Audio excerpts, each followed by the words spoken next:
Welcome back to Solidworks Live at 3D Experience World 2020. I'm your host, Jeremy Regnerus, joined with my co-host, Mark Peterson. Mark, welcome back from lunch. Thanks, Jeremy. So, in case folks don't know, we're down in the South in Nashville, Tennessee. That's right. Having some good Southern comfort food for lunch. So we're back, and we've got still a lot of day ahead of us, right? That's right. Yeah, we have a lot to go over for this afternoon.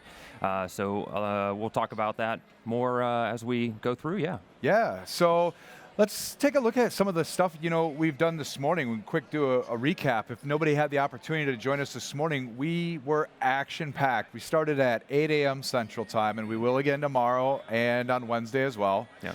So we're broadcasting on YouTube, Facebook, LinkedIn, Instagram throughout the day. So if you're not subscribed to us on any of those social media channels, go there. We can also be found on live.solidworks.com, right? That's right. And don't forget about those hashtags either. We got hashtag 3DXW20 and hashtag SWLive. So don't forget those. Join in the conversation, get involved with things that are going on.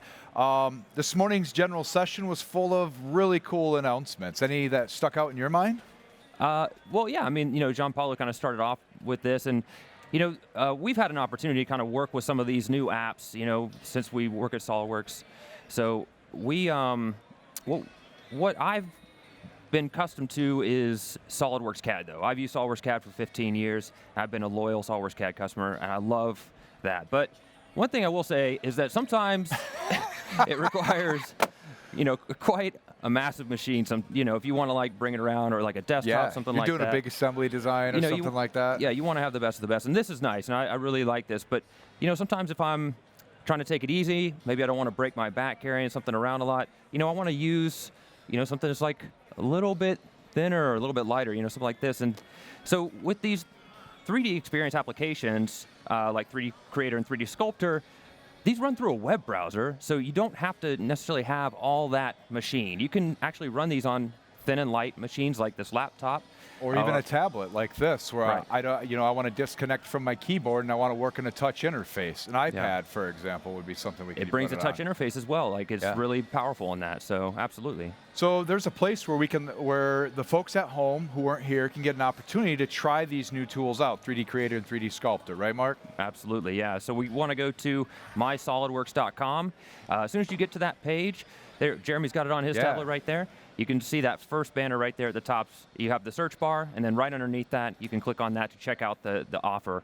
So, and for all that offer is for all current SolidWorks customers. You can go there, check that out, and see what this product's all about, and get started with it immediately. Yeah, encourage everybody to go check it out, learn more. There's videos in there that'll be able to show people kind of like how to get started, things like that on the 3D Experience platform. So definitely trying to make everything super user-friendly. Absolutely. So what else do we have going on this afternoon, Mark? We kind of shift gears. We've been doing a lot of stuff here in the studio. You've been kind of roaming around. You looked at the shop floor this morning, went to the DS booth.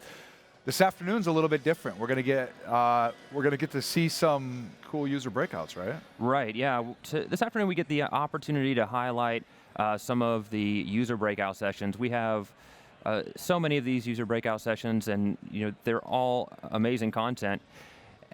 And I think sometimes what happens is, people that weren't able to make it to SolidWorks, or excuse me, 3D Experience World, they may feel like, oh, I missed out because they never broadcast a lot of these things. Sometimes you might see a recording on YouTube, it's been re-uploaded or something like that, which is awesome for those people that weren't able to make it.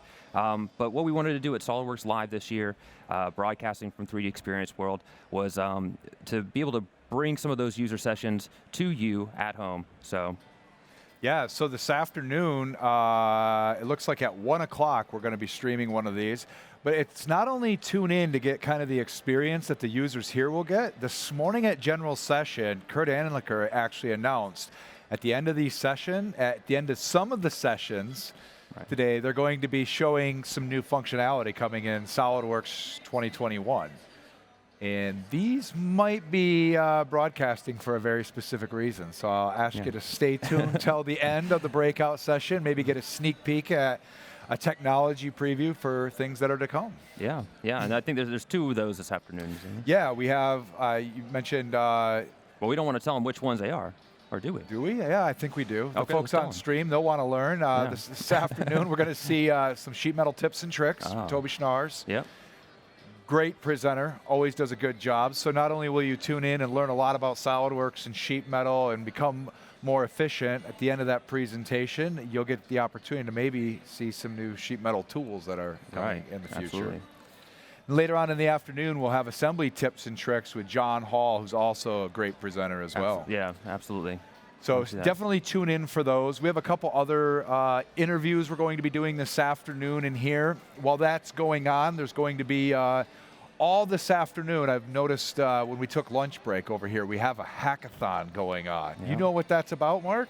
Yeah, absolutely. So the hackathon is I believe it's 6 teams.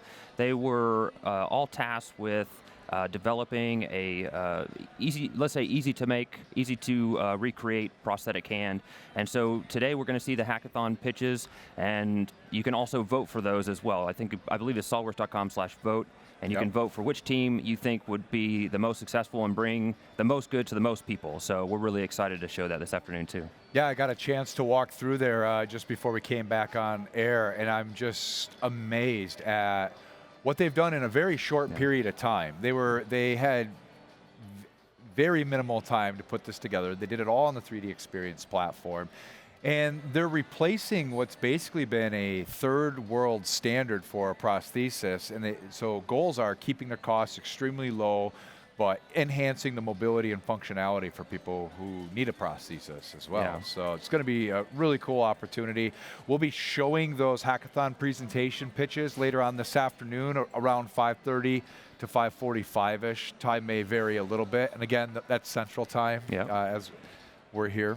And that's over here in the 3DEXPERIENCE for Good area. Yeah, if you're at the show, definitely come into the 3DEXPERIENCE playground.